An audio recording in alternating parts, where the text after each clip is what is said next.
இன்னைக்கு கருணாநிதி குடும்பம்னா ஊழல் நிறைந்த குடும்பம். ஊழலுக்காக கலைக்கப்பட்ட ஒரே அரசாங்கம் இந்தியாவில் திமுக அரசாங்கம்.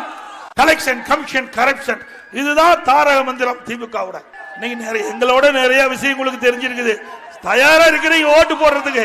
எப்படா தேர்தல் வரும்னு எதிர்நோக்கிட்டு இருக்கிறீங்க. ஏன் நீங்க பேசுற பேச்சிலிருந்து, நீங்க கொடுக்கிற குரல் இருந்து இந்த திமுக ஆட்சி அகற்றப்பட வேண்டும் முடிவுக்கு வந்துட்டீங்க. திரு ஸ்டாலின் அவர்களே, வருகிற 2026ஆம் ஆண்டு தேர்தல் உங்களுக்கு கிடைக்கின்ற மரணடியாக இந்த தேர்தல் இருக்கும்.